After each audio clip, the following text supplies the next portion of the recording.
Hello. Today I want to share something with you that might be as useful for you as it is for me, and that is the use of questions instead of affirmations. So if your mind is anything like mine, I want to be focused on the things that I want to direct my thoughts in that direction, but my mind keeps going places left, right, fixing this, what's happening with that, being distracted by what's around. So I need something to focus my mind on. And usually if I don't have anything specific, it's whatever is loudest in my life, in my environment, that gets my attention. So affirmations are a really, really powerful tool to use. But I find that for me, repeatedly affirming something puts me in the zone out mode, and I don't pay attention to what it is that I'm affirming. I don't believe what I'm affirming if I'm not present and actually pondering on the content of the affirmation.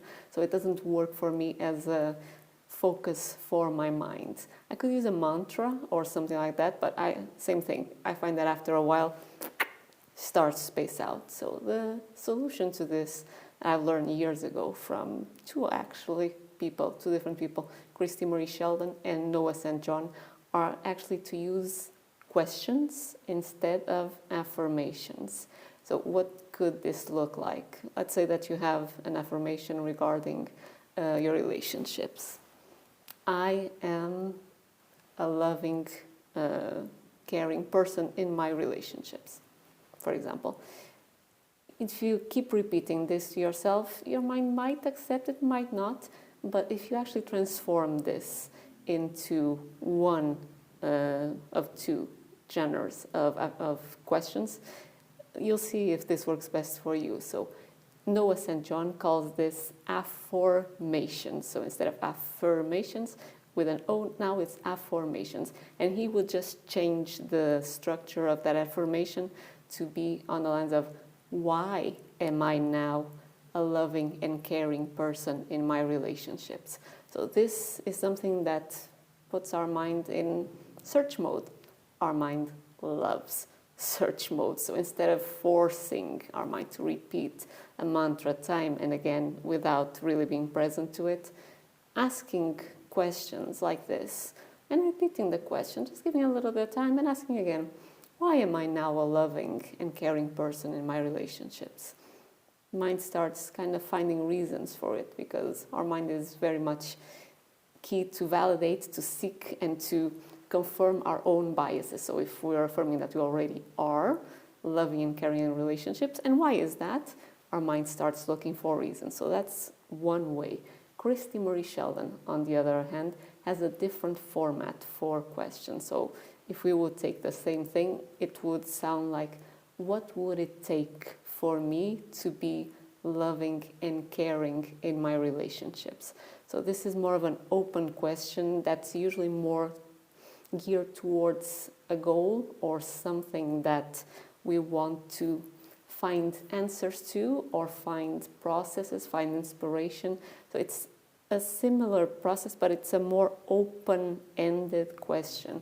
So it leaves us more in a receptive state, I would say, at least from my experience. But these are two formats that I learned, and both of them work very well to keep the mind focused toward what it is that I want. So I'm going to suggest that you try with it. For example, if you want to focus on financial abundance, you could have an affirmation that says, I feel completely at ease and joyful in my finances. Turning this into an affirmation would sound like, why do I now feel at ease and joyful in my finances?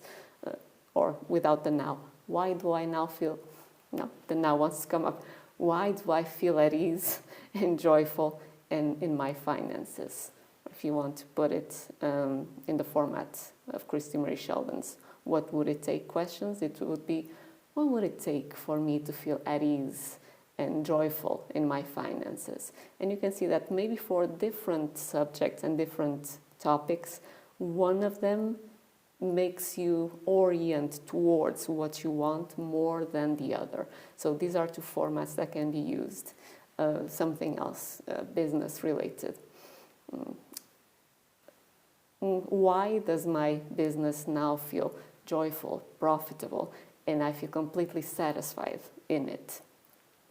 I prefer actually for business. I prefer Christie Marie Sheldon's questions because they are more open-ended. So one of the questions that came through earlier today for me was, what would be a $1 million idea that would be joyful for me to implement and would serve the world in creating even greater coherence?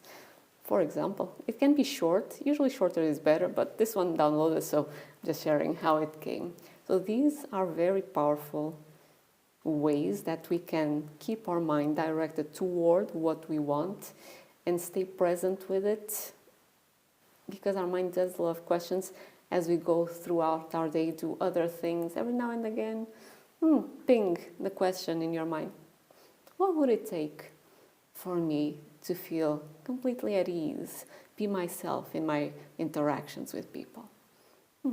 Why do I now feel so relaxed and so joyful when I'm working in my business?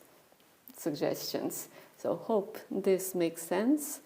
Hope it resonates with you as well. Try both formats for different areas in your life, for different types of affirmations that you can transform into why something happens. So it just needs to affirm what it is that you already had, but in a question format. So one thing that we never do is ask how. So it's just, why am I already the way that I choose to be? Or what would it take for me to be or have what I choose to have? These two, very powerful. If they resonate, play with them, thoroughly enjoy. And thank you for joining me here, and I'll see you on the next video.